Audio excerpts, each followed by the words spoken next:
What's up everyone, I'm Callum on Toast. I know it's been a while, but I'm finally back with another GBL video, and it's a banger of a video, I can tell you that for sure. So we're currently in the interlude season of GBL, and that means that there's no rankings beyond rank 20. Some people are calling this season the season of spice, and they're using it as an opportunity to try out some spicier Pokemon that perhaps they wouldn't feel comfortable using in a regular ranked season. Some people are going full auto Rekt this season, meaning that they're deleting any previously made battle parties and letting the game choose their 3 Pokemon for each individual battle. And a lot of people are just continuing to use the meta Pokemon that they normally would. You know, if you continue to use the same team for a long period of time, then you're just going to keep getting better at using it. You'll become more comfortable in a lot of matchups, you'll understand exactly what to do, when to shield, when not to shield, you'll get faster at switching in and out of matches, and you'll just improve your gameplay overall, and that's really good in a low pressure environment such as a non-ranked season, because you can take a few more risks with your gameplay and it won't really matter too much. And then when it comes back to a ranked season next season, you'll just be an overall better battler at that time. So however you decide to play this season, that's absolutely okay, but just don't go calling other people out because they're not playing this season the exact way that you want them to, because that's just toxic behavior and there's really no room for that in the PvP community. With that being said, I prefer to use spicier teams anyway, and in this video we're going to be revisiting the most attack weighted team ever assembled in GBL. If you didn't know, I actually made a video using this team a few seasons ago. It was the final day of this season. I'd already hit legend rank, and so I decided to just go for the craziest team that I could think of, and I was basically giving out some free elo to people that perhaps hadn't quite reached their goals yet, but to my surprise I actually did win a handful of games. And this season I decided to revisit that team, and we actually won a whole bunch more games this season than we did then, and that's what you're going to be seeing in this video. I did also send some battles over to Rise to the Occasion for a Spicy Saturday video, and if you've not seen that video yet, then I highly recommend you go check it out after you're done watching this video, because it's an absolute insane video. We actually made him leave the building, so I'm just going to show you that clip quickly before we get into the battles from this video. His 2 poison jabs would KO from here. So if they don't throw right away, yeah. Oh my god, that charm, dude. That charm is so crazy. There's no way. Maybe they let this go? Did they let this go? Oh my god! No way. And then the Sharpedo. He had no business winning this game, but he found a way. He found a way to make it happen. He found a way. Leaving the building. So there you go. I just love his reaction, and yeah, maybe that is a taster for what is to come with this video. So let's just get into the battles now. So once again, we're going to start things off against a heavy fast move damage Pokemon. So up against a regular Granbull here, and you can see this Alakazam is going to go down after just 5 charms. And Alakazam is the bulkiest Pokemon on this team, so you know that we're already completely screwed. We're going to come in with attack form Deoxys, and we can't even tank 2 charms. Sharpedo comes in, we take him out, and they have a Wigglytuff. So they're probably running triple charm there, and we got absolutely destroyed right there. So that's just to show you just how glassy this team is. So going into the next battle, we're going to lead Sharpedo into Galarian Stunfisk. So this is a good matchup. They actually switch into a Trevenant, so we're forced to stay in here. And now Trevenant is going to be able to spam these seed bombs, but we're actually doing massive damage with the waterfalls, and Poison Fang will force a shield as well as lowering the Trevenant's defense. So we can shield once more and then commit to the waterfall farm down and take out this Trevenant. So we're able to take it out there. We have a Crunch locked and loaded, ready to throw into what we assume will be a Galarian Stunfisk coming back in, which they do. They don't shield it, and we're going to switch into the Shadow Alakazam. We counter them down before they can even get to a Rock Slide, and we're going to bait with a Fire Punch here. We did go up to the Shadow Ball, and we get a shield here. They're not throwing, so they probably don't have Ice Punch, so we're going to force a CMP tie with the Psychic here. But they didn't throw, and now this is looking really bad. They actually go for a Power Punch, and that's probably worst case scenario, because now they can farm us down and they're going to be able to get to a Psychic. Neither Pokemon are going to be able to tank a Psychic, so we throw 2 Poison Jabs and we catch the move. Is it going to be Psychic? It is the Psychic, and we can Poison Jab down and we take that game. So you see there, even with favourable matchups, or typically favourable matchups, we still needed to play that perfectly in order to win the game there. So up against Defense Deoxys, that's probably the worst thing my team can see, because it beats my whole team. We come in with the Shadow Alakazam, going for the Hail Mary, Shadow Ball, and it lands. We take out the Jellicent, we regain switch advantage, but we're still not in a great position because this defense form Deoxys still, like I said, beats my whole team. We're going to come in with the attack form Deoxys, and you can see there, even non-stab counters from a defense weighted Pokemon are absolutely chunking this attack form Deoxys. We wouldn't make it to 2 Psycho Boosts, so we have to switch out there. Now we're taking super effective counter damage.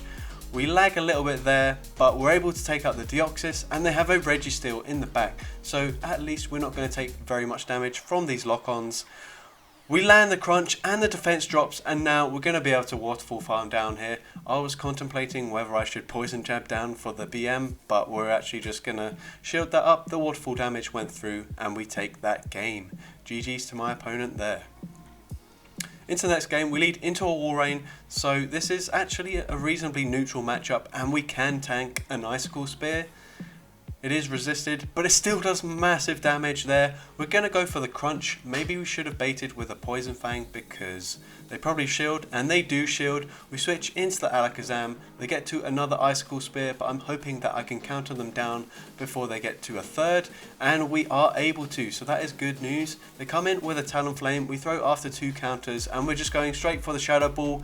It lands, it does massive damage, and we can counter them down. They come in with a Scrafty as their final Pokemon, and we should be able to win this game quite comfortably now. We land the Fire Punch, and that is going to be a GG's. We can come in with the attack form Deoxys and commit to the Poison Jab, farm down. We don't care if it's a Power Punch or a Foul Play, we're going to shield this. The Poison Jab went through, and we're able to take that game. So GG's to my opponent there.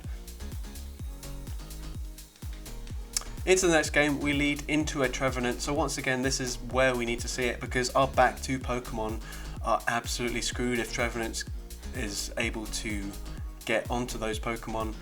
They throw at a weird time there, so we get 2 extra turns in, and we're going to throw the Poison Fang straight away, allowing for 1 extra turn on my opponent's end. And once again, they throw at a really weird time, so we get another Waterfall through, and we're able to farm them down with Waterfalls. They come in with a Walrein, so we're going to go for the crunch, and we're probably going to switch straight away into the Alakazam, and we do that. And they actually switch into a Registeel, so once again another Registeel in the back, and we're going to have an okay time here. Unfortunately, they do get to the move just before our second Fire Punch, and a Focus Blast, even though it's resisted, is going to take out the Alakazam here. Really, I'm hoping that we can farm down with Waterfalls, with the Sharpedos. These lock-ons are doing a lot of damage, but we're just able to do it, and we have a Poison Fang ready to throw into the Walrein, and we take them out, and that's going to be a GG's. We even won that battle with only 2 Pokemon used, so that was pretty crazy. Into the next game, we lead into a Diggersby, and once again, this Sharpedo is absolutely breaking the cause for my opponent's teams. They come in with a Sableye. This time they don't resist those Waterfalls, so we can farm them down without even needing to throw a move. They come in with a Shadow Walrein. We're going to go for the crunch. If this lands, it will do massive damage. It doesn't land, but we get the defense drop, and now we're going to go for a Poison Fang, and we're expecting to get another shield. We come in with the Shadow Alakazam, and look how much damage the counters are doing to that Shadow Walrein. They're going to switch into the Diggersby. Unfortunately, they do double resist the Shadow Ball, so we have to go for the much weaker Fire Punch here. It still does a pretty good chunk to the Diggersby, and they're going to go for a fire punch of their own. It doesn't KO, and we're actually able to get to another fire punch. This will take out the Diggersby, and that's pretty much a GG's at this point. We get an extra counter through. We're going to come in with the Deoxys, soak up this charge move, and we're going to get absolutely obliterated by that Icicle Spear, but Sharpedo can come in, clean up with one extra waterfall, and take that game. Into the next game, we lead into another Trevenant, so this is a good lead for us. We're going to do what we normally do, shield the first move, go for a Poison Fang straight away, and if they do shield this, then we'll just commit both shields and come out with a crunch. But they don't shield it, and now we can waterfall down, so they're forced to switch into a Walrein here. We're going to go for the Poison Fang before they get to an Icicle Spear, and we're actually going to stay in, force them to throw their energy, so that way we don't have to use multiple shields on the Shadow Alakazam. We come in, can we counter them down? Not quite. They are able to get to an Icicle Spear, and we will use our second shield. And yet again, it's another Registeel in the back. So Registeel, really common Pokemon to use as a closer now because of the Zap Cannon buff. And we're able to catch the Focus Blast. It still takes out the Deoxys, but that was vital. Now we can counter them down fully, and we have back-to-back fire punches ready to throw into this Trevenant. The Trevenant is super low, so we probably could have even countered it down. They let it go through, and we're able to take that game. Into the next game, we lead a Stunfisk into a Stunfisk, and once again they bring in Trevenant. Sharpedo is just breaking all of these cores, and you love to see it. We get the Poison Fang debuff. They actually threw there at a good time, so finally my opponents are throwing at an appropriate time. And once again, that was good timing by my opponent, but it doesn't matter. We're still going to be able to waterfall, farm them down, and we have a crunch loaded once again. We're just going to throw it into whatever comes in. They actually bring in the Stunfisk, and I'm going to switch into the Alakazam, and they also switch into a Serperior. We both get to the move at the same time, but Alakazam has a much higher attack stat, so we win CMP, we get a shield, and this Frenzy Plant is definitely going to take us out. We're going to wait the switch clock for a little bit, and then we're going to go into the attack form Deoxys, and these poison jabs are doing massive damage that we can farm them down, and my opponent quits the game because we had a Psycho Boost locked and loaded, ready to throw into that Stunfisk to take that game. Into the next game, we lead into a Skarmory. Now, we don't really have any answer to this. We do get the waterfall through, and that is how the game is supposed to work, so we shouldn't be too excited about that, but in all honesty, it's so inconsistent. We switch into the Alakazam, snipe it down just before they get to a Sky Attack. They come in with a Medicham, so this is not looking too great. We're going to bait with a Fire Punch, and we do get a shield, and it's also a CMP tie, so that was only 5 counters, so we know it's a Power Up Punch. We can tank it.